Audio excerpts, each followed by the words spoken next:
नमस्ते भाई, कैसे हैं आप सभी लोग। उम्मीद है कि प्रैक्टिस करके आ रहे होंगे और देन इसी वीडियो को देख रहे होंगे। और ये भी उम्मीद करता हूँ कि जल्दबाजी में आप किसी भी वीडियोस को नहीं देखते होंगे, मेरी या फिर आप किसी की भी वीडियो देखते हैं। उसके पीछे लॉस आपका ही है, क्योंकि जल्दबाजी में आपने देखनी नहीं है, क्योंकि लर्निंग जो होती है वो आपकी ग्रेजुअल होती है। ठीक है, तो स्टार्ट करते हैं। नेक्स्ट क्वेश्चन हम एक्सरसाइज 5.2 कर रहे थे और उम्मीद रहेगी कि 4 क्वेश्चन को फटाफट करेंगे, क्योंकि 16 तक हम ऑलरेडी कर चुके हैं। नहीं करे तो प्लीज प्रीवियस वीडियो देख के आइए, देन इस वीडियोस में। ठीक है, तो चलिए स्टार्ट करते हैं क्वेश्चन नंबर 17 है ना। और क्वेश्चन नंबर 17 को हम देखें तो क्या कह रहा है, find the 20th term of the from the last term of an AP. अच्छा देखो सुनो, आपसे उसने मैं इसको ना लॉजिक बता रहा हूं करने का, इजीली कर सकते हैं ना। अगर आपको मैं एपी दे दूं तो एपी दी क्या है 3 8 13 कॉमा है ना, sorry dot dot dot dot dot dot 253। और ये पूछ रहा है कि लास्ट से है ना, यहां से 20 टर्म आपसे पूछा है। तो एक लॉजिक है, अगर मैं इस एपी को ऐसे ना लिख करके, इस एपी को मैं ऐसे ना लिख करके, अगर मैं ऐसे लिखूं 253 डॉट डॉट डॉट फिर 13 फिर 8 फिर 3, तो यार अभी तो पहले से 20 मिनट हम निकालेंगे, यहाँ लास्ट से निकाल रहे यार। देखो बुक में ना उसको फॉर्मूला दिया है, मैं नहीं मानता, मैं फॉर्मूले के बिना आपको चीजें करा सकता हूँ यहाँ पर इस तरह से। ठीक है, अब यहाँ डिफरेंस कैसे निकालेंगे ये दिक्कत रहेगी, तो इसमें से इसको माइनस कर दो भाई। ये भी तो सीक्वेंस है, ये भी तो सीक्वेंस है ना, कोई प्रॉब्लम है इसमें क्या? नहीं, प्रॉब्लम नहीं सर। तो डिफरेंस कैसे निकलेगा, तो डिफरेंस आपका निकलेगा 8 में से 30 माइनस करेंगे तो माइनस का 5 डिफरेंस आ गया। अच्छा ए की वैल्यू क्या है, ए की वैल्यू 253 है। और आपसे पूछा क्या है 20th टर्म, 20th टर्म पूछा है, तो ए की वैल्यू कितनी होगी 20। तो आप निकाल लेंगे, बहुत इजी है। a20 क्या हो जाएगा आपका, i20 हो जाएगा a प्लस 19b। तो a20 आपका हो गया, a की वैल्यू कितनी बेटा 253 प्लस 19 और d की वैल्यू आपकी बच्चे माइनस का 5। ठीक है, तो a20 कितना हो गया आपका 253 प्लस माइनस माइनस क्योंकि मल्टीप्लाई होते माइनस का हो जाएगा, माइनस का 95। ठीक है, तो a20 आपका आ गया, a20 आ गया। इसमें से आप अगर 100 माइनस करते हैं 153 है ना, आपका जो 20th टर्म आएगा ये आपका 158 आएगा।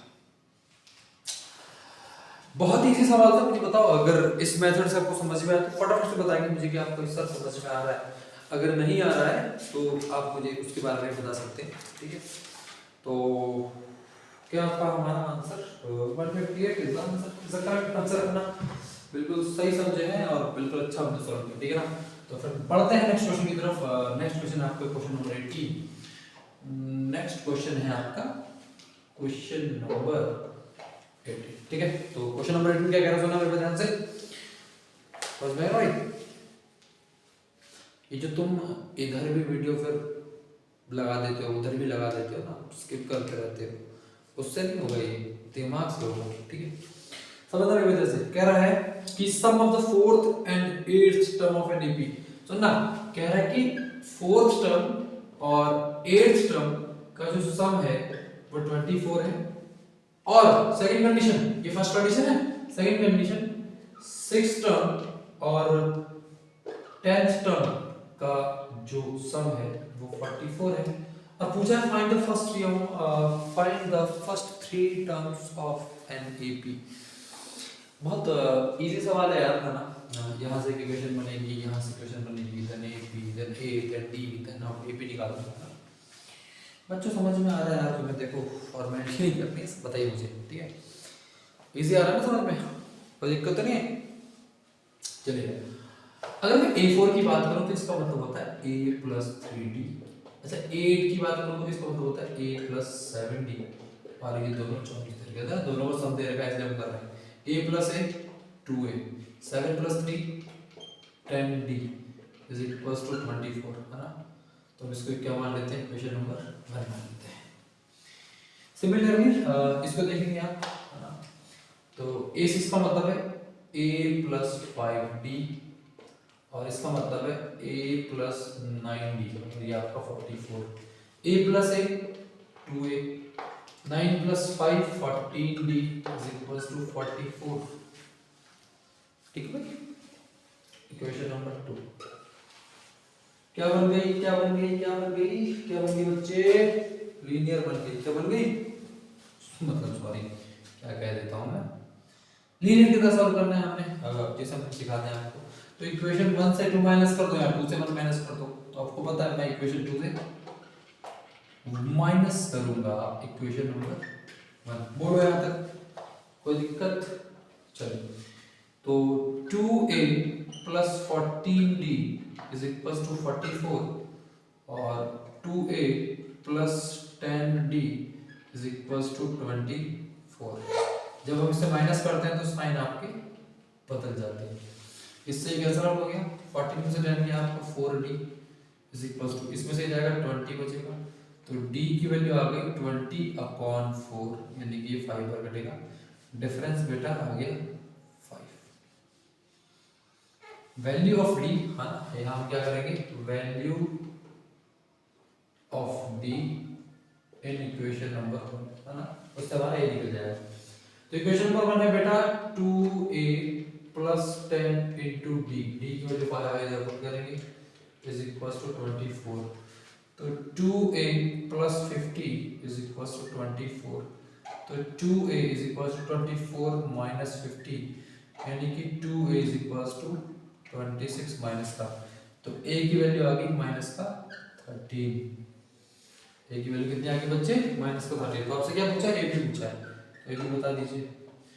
a आया माइनस का 13, फिर माइनस, अच्छा ये पहले आपका a p होता है किस फॉर्म में, a p होता है किस फॉर्म में, a p होता है a plus d a plus 2d a plus 3। But आया तक समझ में आया ना, बताओ मुझे फटाफट से, यही तो फॉर्म होती है। चलिए डॉट डॉट, ठीक है, a की वैल्यू कितनी बेटा, माइनस का 13, ठीक है, फिर माइनस के 13 में 5 ऐड करो, ठीक है, फिर माइनस के 13 में 2 इंटू 5 यानी कि 10 ऐड करो, फिर माइनस के 13 में 3 इंटू 5 यानी कि 15 ऐड करो, ऐसे चलता रहेगा। तो पहला टर्म है माइनस का 13, यहाँ दिख नहीं रहा होगा आपको, मैं लिख देता हूँ। पहला टर्म है आपका माइनस का 13, दूसरा 5 में से 13 गया माइनस का 8, फिर 10 में से 13 गया माइनस का 3, फिर 15 में से 13 गया 2, ये आपका AP रहेगा, डॉट डॉट डॉट, है ना, ये आपका AP रहेगा। और बच्चों ये इस क्वेश्चन का सॉल्यूशन रहेगा, फटाफट से नोट करेंगे और क्वेश्चन को चेक, आंसर को चेक भी कर लीजिएगा एंड देन आगे बढ़ते हैं, ठीक है। तो चलिए नेक्स्ट क्वेश्चन की तरफ बढ़ते हैं, क्वेश्चन नंबर 19, जो कि हमारा इस एक्सरसाइज का सेकंड लास्ट क्वेश्चन है। कह रहा है कि Subbarao started work in 1995 at an annual salary of 5000, मतलब उसकी जो स्टार्टिंग की सैलरी थी वो 5000 थी, ठीक है। मैं इसको क्वेश्चन को आराम से रीड करता हूं, आप समझिएगा ना। उसके बाद कह रहा है कि and received an increment of 200 each year, then in which year did his income reach 7000, है ना। तो मतलब पहले उसकी इनकम जो रही होगी वो 5000 रही होगी, देन हर महीने में उसकी, हर महीने में या फिर ईयरली, है ना, 200 हर ईयर बढ़ रही है, देन अगले मंथ फिर 200 बढ़ी होगी, फिर अगले मंथ अगले ईयर फिर 200 बढ़ी होगी। सिमिलरली किस ईयर में जाकर के उसकी जो सैलरी है वो 7000 हो जाएगी। तो इसको लास्ट टर्म मानेंगे क्योंकि यही एंडिंग होनी है, 7000 तक पहुंचना है लास्ट टर्म। पहले महीने में सैलरी कितनी थी, तो आप मानेंगे सर ए की वैल्यू 5000, इंक्रीमेंट कितना हो रहा है वो डिफरेंस हो जाएगा, वो होगा 200 पर ईयर होगा, ठीक है। और क्वेश्चन ने पूछा है कि इन विच ईयर, है ना, तो स्टार्टिंग कब करी थी, ये आपकी स्टार्टिंग हुई थी 1995 में, ठीक है। तो किन विच ईयर, तो इसका मतलब nth टर्म तो आपको दिया है ना, nth टर्म को दिया, तो यहाँ पर n की वैल्यू उसने आपसे पूछी है। बच्चों यहाँ तक बेसिक समझ में आया इस क्वेश्चन का, है ना। अगर ईयर पूछता है मतलब किस साल में, 2005 2006 में, या फिर ये पूछे आपसे कि कितने साल बाद होगी, तो हम करते हैं ना, करिएगा है ना। तो फटाफट से ए एन की वैल्यू आपको होती है a plus n minus one into d. तो ए एन की वैल्यू है आपकी 7000 इज इक्वल टू ए की वैल्यू है 5000 प्लस एन माइनस वन और डी की वैल्यू है 200। इसको इधर ले आएंगे, 7000 minus 5000 is equal to n minus one into d. तो 7000 से 5000 गया 2000 is equal to n minus one into d. देखो ये नीचे आ जाएगा, तो 2000 upon 200 is equal to n minus one. इससे ये कटा, इससे ये कटा, 2 से 10 पर कटेगा, तो 10 is equal to n minus one. तो n की वैल्यू ये इधर जाएगा प्लस हो जाएगा, यानी कि 11 है, यानी कि 11th ईयर में है ना। तो हम लिख सकते हैं यहाँ पर 11th ईयर में जो उसकी सैलरी है वो कितनी हो जाएगी 7000। लेकिन अगर आपसे ऑप्शन में पूछे तो आप कुछ नहीं करना, आपने कुछ करना ही नहीं है। 1995 में आप 11 ऐड कर दो, 2006 इस क्वेश्चन का आंसर 2006 जो है वो इस क्वेश्चन का बच्चों आंसर पूछेगा, यानी कि 2006 में उसकी जो सैलरी है वो किसके बराबर पहुंच जाएगी 7000 के बराबर हो जाएगी। ठीक है, लास्ट क्वेश्चन करते हैं 6 का, देन हम आगे बढ़ते हैं। क्या मैं ज़्यादा तेज पढ़ाता हूँ, क्या मैं ज़्यादा धीरे पढ़ाता हूँ, मुझे बताइएगा। ठीक है बेटा, क्योंकि आपके लिए पढ़ा रहा हूँ तो आपका बताना जरूरी है।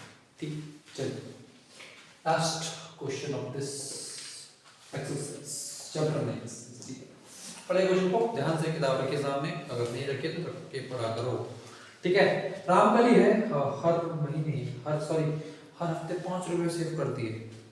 Ramkali save 5 rupee in his first week,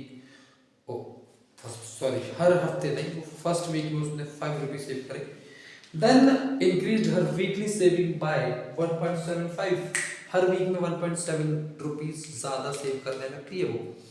अगर उसके nth वीक में उसकी जो सेविंग है वो 20.75 रुपी हो गई, तो बताओ n की वैल्यू क्या है, मतलब कितने महीने लग गए, कितने वीक लगते हैं उसे, ये बताना है हमको। ठीक है, तो सुनना, उसने सेविंग कहां से स्टार्ट करी है, तो सेविंग स्टार्ट करी है उसने 5 से, सेविंग स्टार्ट करी है 5 से। कितनी हर वीक बढ़ रही है, तो बढ़ रही है 1.7 का, इसका डिफरेंस होता है। कितनी बढ़ गई है, तो हम बोलेंगे कि उसकी जो सेविंग है वो 20.75 तक बढ़ गई। आप बोलेंगे हां जी सर कोई प्रॉब्लम नहीं है, कितने वीक में बढ़ी एन की वैल्यू पूछिए, है ना। तो ये क्या है, उसकी इनिशियल सेविंग, ये क्या है इनिशियल सेविंग, हाँ ये क्या है, ये उसकी इंक्रीमेंट सेविंग। ठीक है, और ये क्या है, ये इसकी टोटल सेविंग। ठीक है बेटा, कोई प्रॉब्लम नहीं होनी चाहिए। चलिए निकालते हैं, an is equals to a plus n minus one into d. तो an की वैल्यू कितनी थी 20.75 इज इक्वल्स टू a की value 5 plus n minus one और d की वैल्यू हो गई आपकी 1.75। चलेगा, इसको मैं इधर ले आऊंगा तो 20.75 माइनस करेंगे ना, -5 करेंगे is equal to n minus one into 20 में से 5 के 15.75 is equal to n minus one into d. अब देखो इसको मैं नीचे ले आऊंगा तो 15.75 अपॉन 1.75 है ना। देखो यहाँ डेसिमल की बात 2 डिजिट, यहाँ डेसिमल की बात 2 डिजिट, इसका मतलब पॉइंट से पॉइंट कैंसिल, पॉइंट से point cancel, is equals to n minus. अब देखो 5 से काटो, 5 से काटो इसको, 5 3 जा 15, 5 5 जा 25, ऊपर काटो 5 3 जा 15, 5 1 जा 5 या 2 बचा 5 5 से 20। ठीक है, और कटेगा 5 से ही कटेगा 7 बार, और 5 6 जा 30 और 5 3 जा 15, तो ऊपर आ 63। यानी कि 63/7 इज इक्वल टू n-1। अब इससे कटेगा आपका 9 बार 7 9 63, तो 9 इज इक्वल टू n-1, यानी कि n की value 9 + 1 which means what n is equal to 10। तो बच्चों यहाँ n की वैल्यू कितनी आ गई 10 आ गई, यानी कि क्या पूछा था हमसे हमसे पूछा था कि कौन से बीच में उसकी सेल कितनी हो जाएगी, तो n की वैल्यू 10 आ गई। सिंपल इजी एंड जबरदस्त एक्सरसाइज, ठीक है। तो बेटा मैं यहाँ लिख देता हूँ कि ये हमारी एक्सरसाइज क्या हो चुकी है, कंप्लीट हो चुकी है। अब जिन बच्चों के पास क्या है स्टैंडर्ड है, ठीक है बेटा, एनसीईआरटी है, आपने बार बार प्रैक्टिस करनी है, आपने देखना है कि किस कॉन्सेप्ट को कब लगाया जा रहा है, कैसे लगाया जा रहा है। देन आफ्टर अगर आपके प्रैक्टिस क्वेश्चंस नहीं है तो आप मेरे टेलीग्राम चैनल पर जा सकते हैं, जिसकी लिंक मैंने आपको डिस्क्रिप्शन में दी हुई है। आप मुझसे इंस्टाग्राम पर भी जुड़ सकते हैं, जिसकी लिंक भी आपको मैंने डिस्क्रिप्शन बॉक्स में दी है। अगर आपके पास प्रैक्टिस क्वेश्चंस नहीं है देन आप मेरे टेलीग्राम चैनल से शीट आपकी टॉपिक वाइज मैंने इसमें क्वेश्चन रखे हुए हैं, आप जाके वहां से निकाल के प्रैक्टिस कर सकते हैं, ठीक है बच्चों। Thank you so much. और अच्छा लगे अगेन, अगर अच्छा लगे तो जरूर शेयर करिए, अगर नहीं लगे कोई बात नहीं, हमें हमारी कमियां बताइए, ठीक है। Thank you so much.